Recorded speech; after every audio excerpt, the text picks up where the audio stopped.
Et c'est reparti, on vient de terminer une super de belle partie. Sans plus tarder, commençons-en une nouvelle. Good. On joue les blancs. E4, E5, cavalier C3, cavalier C6, fou C4. Ok, on joue la copycat, la variation copycat. Donc dans cette position-ci, on a dame G4, je pense, menacer le pion ainsi que la tour. Ok, donc ça ici c'est théorique, guys. Ici on y va cavalier D5. D'accord? On ne gaffe pas le check et mat en un coup parce que notre roi peut se réfugier en D1, pardon. Notre fou défend F1 et notre cavalier est défendu par la tour. Donc ici, on a gaffe. On n'a pas de gaffe. On n'a pas gaffé. Ça fait un petit bout que j'ai pas joué cette variation. Donc, je vais devoir essayer de trouver c'est quoi la meilleure solution avec vous. Donc là, évidemment, ici, on peut tout simplement gagner une tour. Est-ce que c'est la meilleure solution? Ou est-ce qu'on commence avec cavalier H3? Parce que je sais que cavalier H3, c'est souvent un coup qui est joué. Le problème avec cavalier H3, c'est dame D4 et ça attaque le fou. Donc après ça, on doit jouer D3 et C3 pour menacer de prendre la dame au piège. Donc disons cavalier H3, dame ici, D3. Je vais commencer avec ça. Donc je sais qu'on a l'option de gagner la tour, mais je pense pas que c'est ça la théorie. Je pense qu'on doit attaquer la dame. Son seul coup, c'est dame D4. Après quoi, on joue D3 pour menacer de prendre la dame au piège avec C3 ici. Parce que tout est défendu. Ok, donc c'est ça. Ici, D3. Question de défendre notre fou. Et au prochain tour, on va jouer C3 si notre adversaire n'est pas soucieux du danger. Ce qu'il pourrait faire aussi, c'est jouer D6, contre-attaquer notre dame.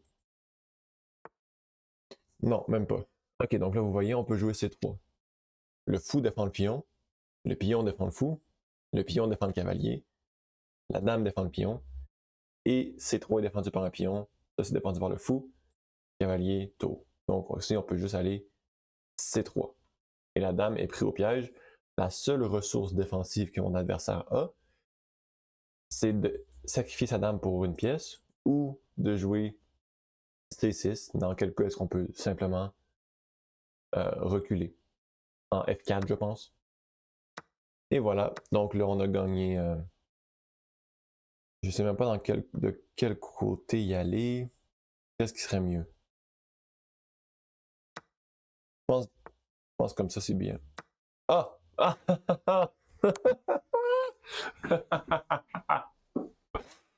Ah! Ah mon Dieu! Ah mon Dieu! Ah! J'ai joué ce coup-là en même pas. Combien de temps?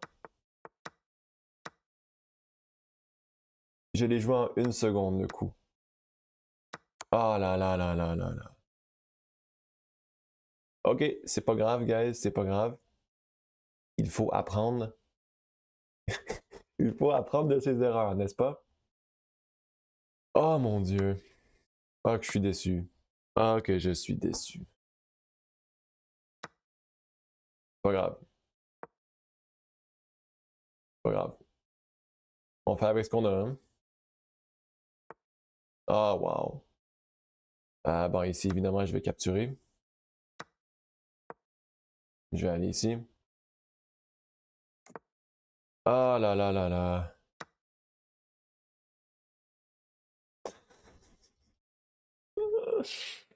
Ok, mais au moins, j'espère que vous avez pu voir que cette ouverture-ci est vraiment puissante. Ok, donc là, comment est-ce qu'on fait pour gagner ça? Il faudrait s'attaquer à ce pion-ci. C6, c'est un pion reculé. Donc je vais commencer avec avancer B4, peut-être une tour derrière. et jouer B5. Donc, aller pour B5 et avancer mon pion. Essayer de affaiblir son pion en C5. Ok, donc si je ne veux pas capturer, parce qu'il recapture et ça ne donne pas grand-chose, je vais aller B5, mettre de la pression sur son pion. Ok, donc là je peux capturer et je menace D5. Donc ici, je pense qu'on devrait gagner au moins un pion. Quoique, ben, tour D8, on a fou ici. Bon, je pense qu'on devrait gagner au moins un pion. Dans le pire des cas, on peut... Ok. Donc là, évidemment, ici, je capture le pion. Et on a un pion passé. Donc là, notre seul but ici, ça va être de protéger notre pion passé.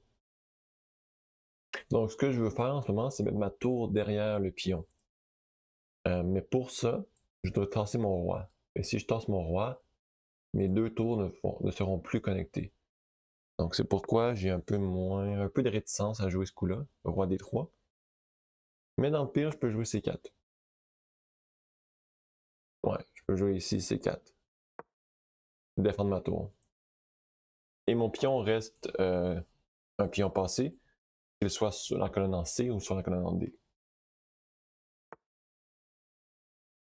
Ok, donc ça ne menace rien vraiment. S'il capture mon pion, je capture sa tour. S'il capture ma tour, je capture ici. Par contre, ici, la tour peut s'infiltrer et gagner mon pion. Donc j'aime moins cette possibilité-là. Ça veut dire que je vais échanger une tour. Et peu importe comment elle recapture, je vais mettre ma tour derrière mon pion et le pousser. Okay, donc là, je mets ma tour derrière le pion et j'avance mon pion jusqu'à ce que je puisse gagner quelque chose. Et donc là, évidemment, ça attaque mon pion, mais ça fait rien du tout. Je vais garder ma tour sur une case blanche. Si je veux menacer son pion, donc son seul coup, c'est tour A8. Après quoi, je vais avancer le. Ok. Je vais capturer, dire merci beaucoup.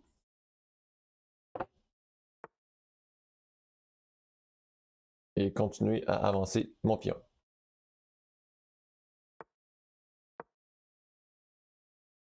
Ici, il pourrait sacrifier son fou pour gagner le pion, mais ça ne donne pas grand-chose. Je vais aller ici, essayer d'éliminer son fou. Et voilà.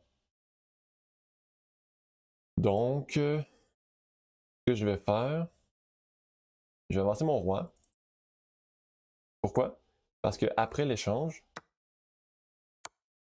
mon roi va être plus proche de ses pions à lui. Mais là, c'est une position très délicate parce que je ne peux pas m'avancer pour capturer son pion en H7. Ouais, exactement. C'est très délicat parce que si je viens ici et que je capture là, lui avance son pion. J'ai l'impression que c'est perdu pour moi, ça. Aïe, aïe, aïe. Écoutez, je vais juste essayer de défendre mon pion, mais F4 et c'est fini.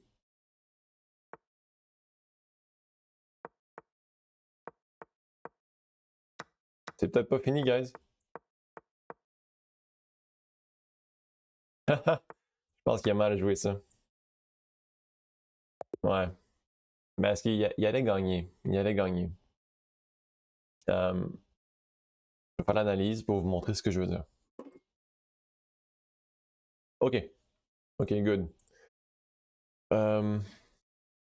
Donc, ce que je voulais dire par l'analyse, ici, bon, l'ordinateur donne 0.2, mais je suis pas mal sûr que ça gagne, ça ici. Roi D4, c'était la seule solution pour faire une nulle. On est encore dans une nulle. OK, le point, c'est ça. Le point est que si je me suis trompé, c'était pas les noirs qui gagnaient ici, c'était une nulle, mais je comprends pourquoi. Le point est que si les noirs avancent leur pion en F4, ça donne l'opportunité aux blancs de revenir pour capturer ce pion-ci. Oups. Pour capturer le pion. Et le roi noir est beaucoup trop loin. Ça veut dire qu'on va pouvoir venir capturer les pions. Mais ici, ça dit que c'est nul. Pour quelle raison? C'est une bonne question.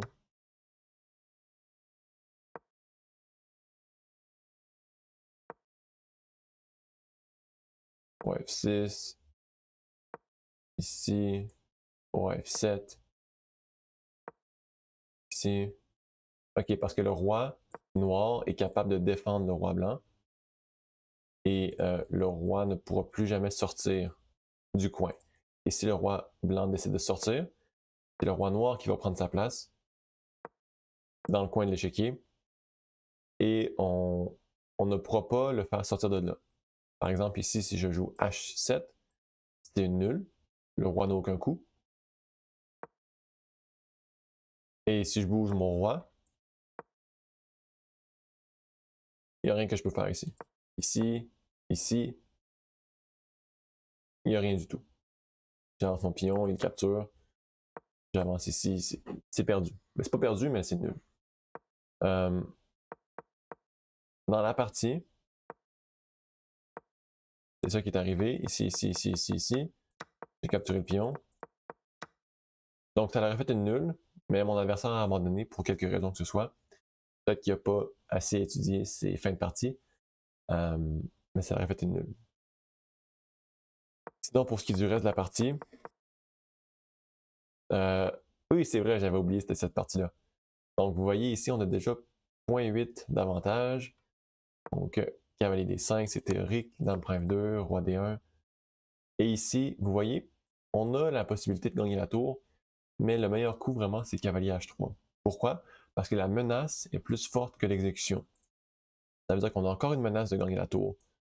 Mais on garde la menace et on utilise un autre coup qui a une menace encore plus grande. C'est un concept de niveau de danger. Par exemple, ici, on a le danger de capturer une tour, alors qu'ici, on a le danger de capturer sa dame. Et après ce coup-là, son seul coup, c'est D4, parce que toutes les autres cases sont défendues. Et ici, on joue D3, simplement pour défendre le fou et menacer C3, D3 et menacer C3 pour prendre la dame au piège. Mon adversaire ne réalise pas, donc ici on joue C3, dame est pris au piège, il sacrifie sa dame pour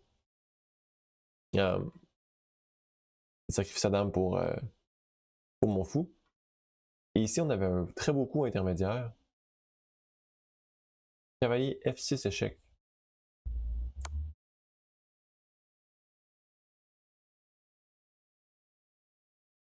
Intéressant. Et le roi est forcé en D8, parce que s'il va en F8, on a un échec et mat comme ça. Donc, roi D8, et ensuite on capture la dame. Donc, on empêche le roi de roquer. Intéressant. Moi, ce que j'ai fait, évidemment, tu as une dame gratuite, tu la captures. Et là, j'ai joué, donc, j'ai capturé, capture, capture. Et j'ai joué extrêmement trop vite. J'ai capturé le cavalier. J'ai laissé ma dame tomber. Ah là là là là là là. J'aurais même pu sacrifier ma dame et capturer le cavalier, et ça aurait été mieux que ce que j'ai joué. Mais évidemment, ici, ne capturez pas le cavalier, faites juste bouger votre dame en F3 par exemple. Et vous avez une dame en plus, donc vous gagnez la partie, c'est certain. Dans mon cas, ça a été plus compliqué. Mais bon. 1419, guys. Merci d'avoir écouté la vidéo et on se retrouve dans la prochaine.